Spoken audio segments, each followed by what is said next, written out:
दरबार तुम्ही घेतला काय कसा लोकांचा रिस्पॉन्स तर खूप चांगला आहे. भरपूर तसे आपले सर्वच बारामतीकर इथं आले आणि वाटलं नव्हतं की खरंच एवढे लोक पहिल्याच दिवशी येतील, पण तेच दादांचं प्रेम सगळ्यांच्या डोळ्यात अजूनही दिसतं आणि मी पण दादांसारखं काम करण्याचा प्रयत्न करतो. दादा, आज जे बारामती शहर आणि ग्रामीण भागातले जे नागरिक आलेले आहेत, विशेषतः त्यांच्या कोणत्या समस्या होत्या त्या सोडवण्याचा आपल्याकडून तसे भरपूर समस्या आहेत. काय आरोग्याच्या असतील, काही शिक्षणाच्या असतील, नंतर पाण्याचे, लाईट्सचे, तसे भरपूर, आणि मग रस्त्यांचे पण काही अडचणी आहेत, तसे भरपूर आहेत. दादा, तुम्ही एकीकडे प्रश्न सोडवताय, मात्र गेल्या काही दिवसांमध्ये बारामतीच्या परिसरातलं क्राईम वाढताना पाहायला मिळते. परवा वंजरवाडीच्या परिसरामध्ये एका व्यापाऱ्याला बोलवून घेतलं आणि त्याला बंदुकीचा धाक दाखवून लुटले गेले. मला ते कळालं. मी पण पोलीस अधिकाऱ्यांशी सारखं बोलत आलोय की दादा नसल्याने असं आपल्याला इथं काही होता कामा नाही. सर्वांनी एकदम कायदेशीरपणाने वागायला पाहिजे. मला कळालं की काय पोलीस आपलं पेट्रोल स्टेशनवरती पण काय युवक जाऊन गोंधळ नाहीतर काहीतरी दादागिरी करतात.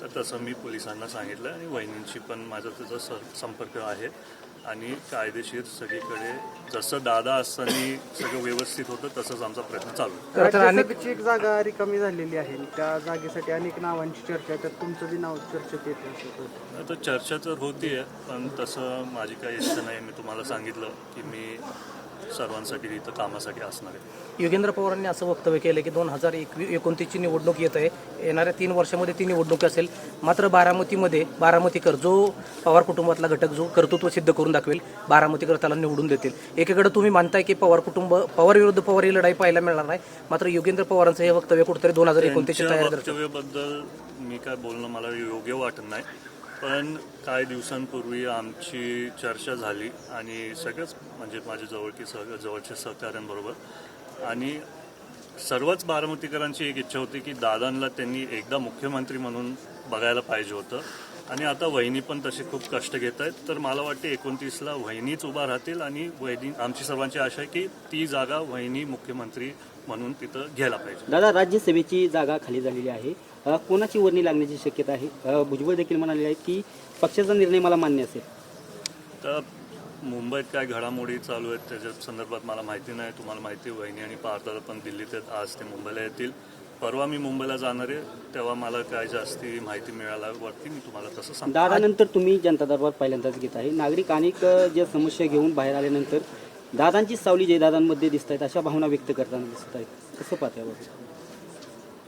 भावनिक तर मी पण आहे. जेव्हा लोक मला ते सांगतात मी पण इमोशनल होतो, पण कुठेतरी सर्वांसाठी आधार म्हणून जसं बारामतीकरांनी यावेळेस पूर्ण आपलं वहिनीला दादांना प्रेम दाखवलं, रेकॉर्ड ब्रेकिंग मताधिक्यांनी वहिनी आणि दादा निवडून आले, तसंच माझी पण आशा आहे की तेवढंच प्रेम मी त्यांना सर्वांना तिथं द्यायला पाहिजे. उन्हाळ्याचे दिवस आहेत, जिरायतपट्टी भागातला पाण्याचा प्रश्न आता ऐरणीवर आलाय. खरं तर टँकरची सुविधा आता अनेक लोकांकडून, गावांकडून टँकर मागवण्यात आले. कशा पद्धतीने या पाण्याचं नियोजन केलं जाणार आहे? 2 दिवसापूर्वीच सांगितलेलं जेव्हा मतमोजणी झाली की तिथं पाण्याचे विषय भरपूर आहेत आणि तेव्हा आचारसंहिता चालू होती. आता आचारसंहिता संपली आहे.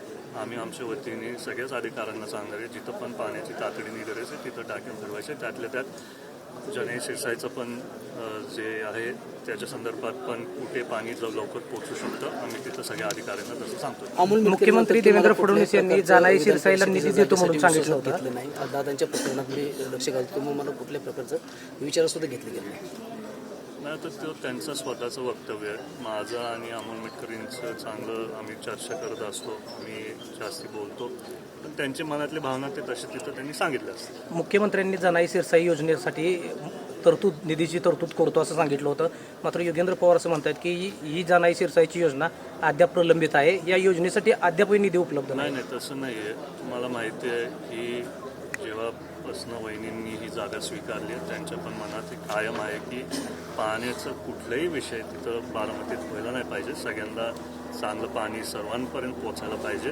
आणि तसंच CM साहेब पण जेव्हा ते बारामतीत आले तेव्हा पण वहिनींची त्यांची चर्चा झाली आणि त्यातल्या तातडीने ते पण कष्ट घेऊन लवकर तिथे निधी उपलब्ध करतात. दादा, हिंदी में जानना चाहेंगे, आज आपका जनता दरबार था, कैसा प्रतिसाद लोगों का मिला? प्रतिसाद तो बहुत अच्छा है.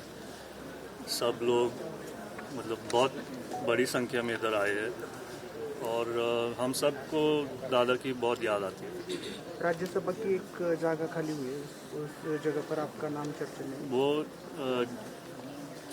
नाम तो चर्चे में है, लेकिन मैं कायम बोलते आ रहा हूँ कि मुझे लोगों के लिए काम करना है, इसलिए मैंने जनता दरबार लिया और मुझे लगता है मैं एक पक्ष का कार्यकर्ता रहने से ही अच्छा है और सब लोगों के लिए उधर काम करूँगा।